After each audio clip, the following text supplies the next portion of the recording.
এক বছরের ব্যবধানে দেশে বেকার বেড়েছে 3,30,000।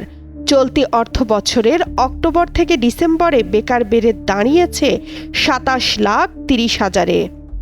দেশের মোট বেকারত্বের হার দাঁড়িয়েছে 4.63%, যা সাম্প্রতিক সময়ের মধ্যে সর্বোচ্চ। আগের বছর ছিল 3.95%। নারীর তুলনায় পুরুষ বেকার বেড়েছে বেশি। 18 মে বাংলাদেশ পরিসংখ্যান ব্যুরো অক্টোবর থেকে ডিসেম্বর 2024-এর ত্রৈমাসিক শ্রমশক্তি জরিপ তথ্য প্রকাশ করেছে। সেখানে বলা হয়েছে, আন্তর্জাতিক শ্রম সংস্থা বা ILOর 19তম গাইডলাইন অনুযায়ী দেশে বেকার জনগোষ্ঠীর সংখ্যা দাঁড়িয়েছে 27,30,000-এ। গত বছরের একই সময়ে এই সংখ্যা ছিল 24 lakh.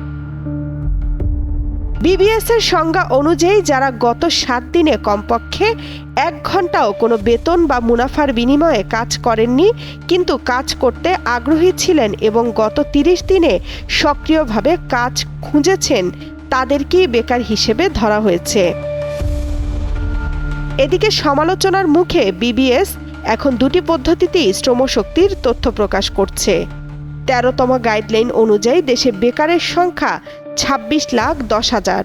Mona Lisa heavy flow 15 piece প্যাকেটের সাথে 8 পিসের একটি প্যাকেট একদম ফ্রি, যা আগের বছর ছিল 23,50,000।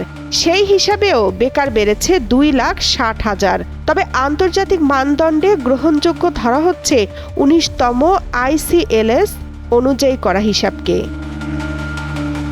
BBS জানায়, কৃষি, শিল্প ও সেবা 3টি প্রধান খাতেই কর্মে নিয়োজিত জনগোষ্ঠী কমেছে।